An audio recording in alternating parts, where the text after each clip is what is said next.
और अब आगे बढ़ेंगे। देखिए, इजराइल ने 4 फ्रंट पर भयानक हमला शुरू कर दिया। गाजा, लेबनान, सीरिया के बाद अब इजराइल के टारगेट पर आ गया है दुबई, क्योंकि दुबई रूट से हिजबुल्लाह लड़ाकों को अरबों डॉलर की फंडिंग का पर्दाफाश हुआ है। तो सीरिया में इजराइल के सैनिकों पर नए टेरर ग्रुप ने हमला करके तहलका मचा दिया, और इस बीच ईरान ने इजराइल को उसी की भाषा में जवाब देने की धमकी दी। फिर तुर्की ने भी पोप लियो के सामने इजराइल पर निशाना साधा।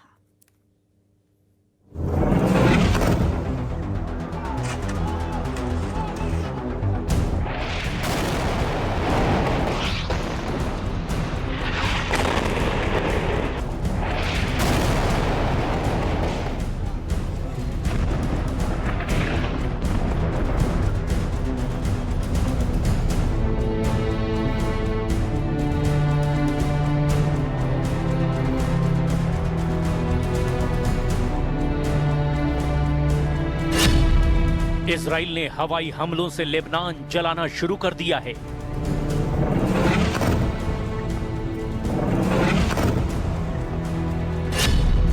इजराइल ने जमीनी हमले से सीरिया को कुचलना शुरू कर दिया है। इजराइल ने गाजा में भयानक बमबारी कर तबाही मचा दी है।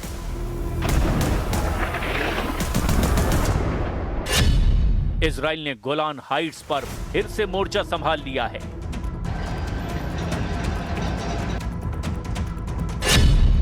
इजराइल ईरान का तीसरा युद्ध फाइनल हो गया है। खाड़ी में युद्ध टेंशन फिर से हाई हो गई है। इजराइल ने हमले शुरू कर दिए हैं। इजराइल फिर से सभी फ्रंट एक्टिव कर रहा है। जितने भी दुश्मन हैं, सबसे इजराइल एक साथ हिसाब बराबर करने लगा है। फिलहाल जिन 2 फ्रंट पर सबसे भयानक माहौल है, वो हैं लेबनान और सीरिया। एक तरफ जलता लेबनान, दूसरी तरफ बम धमाकों से दहल रहा सीरिया का बारूदी मैदान। इजराइल फिर भड़क गया है। इजराइल फिर से दुश्मनों पर टूट पड़ा है। इजराइल ने हिजबुल्लाह को युद्ध समझौते की सालगिरह पर फोड़ डाला है। लेबनान में नेतन्याहू के भयानक हमले से कोहराम मचा हुआ है। इजराइल ने दावा किया कि लेबनान में हिजबुल्लाह और हमास दोनों के बड़े कमांडरों का सफाया कर दिया गया है। ये धुआं इजराइल के बरसाए बमों के धमाकों का है। दक्षिणी लेबनान में ऐसे धमाके दिन रात हो रहे हैं। इजराइल की सटीक बमबारी में हिजबुल्लाह लड़ाकों की लाशें बिछ रही है। लेबनान के प्रधानमंत्री नवाब सलाम ने यहां तक कह दिया कि उनका देश एक तरफा युद्ध में फंसा हुआ है। वहीं इजराइल ने दावा किया कि दक्षिणी लेबनान के अलग अलग इलाकों में हिजबुल्लाह के अड्डों को बर्बाद किया जा रहा है। यही दलील देकर युद्ध समझौता होने के बाद भी इजराइल बेरहमी से लड़ाका ग्रुप को कुचल रहा है।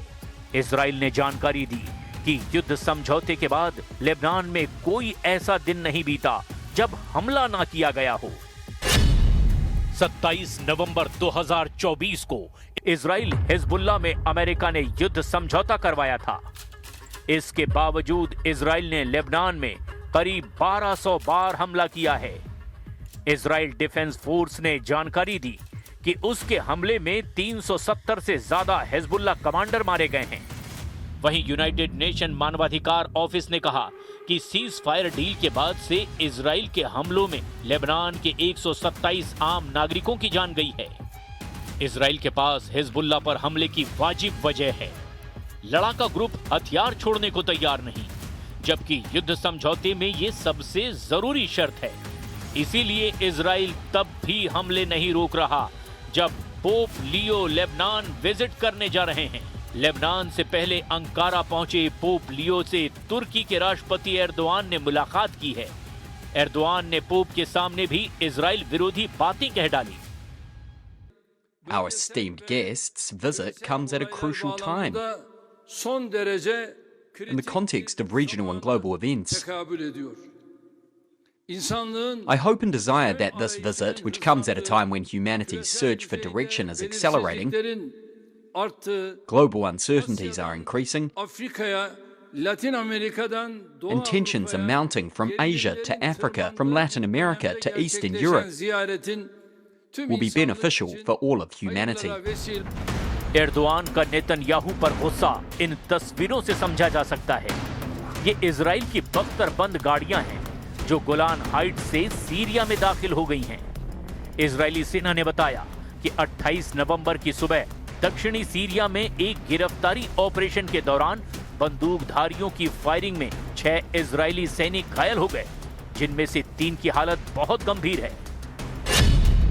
इजराइल डिफेंस फोर्सेस के मुताबिक सुबह 3 बजे 55वीं रिजर्व पैरा ट्रूपर ब्रिगेड के सैनिक सीरिया के गांव बेत जिन में सर्च ऑपरेशन पर गए थे।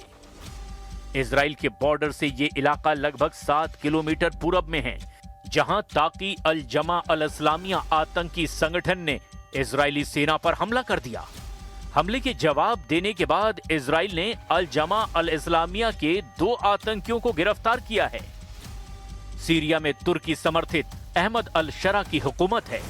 कभी कमांडर जुलानी के नाम से कुख्यात रहे अल शरा सीरिया में इजराइल की सेना की तैनाती के सख्त खिलाफ हैं, जबकि पीएम नेतन्याहू ने हाल ही में गोलान हाइट्स का दौरा करके एर्दोआन और अल शरा की धड़कनें बढ़ा दी हैं। नेतन्याहू ने सीरिया में इजराइल बेस पर सैनिकों के हमलों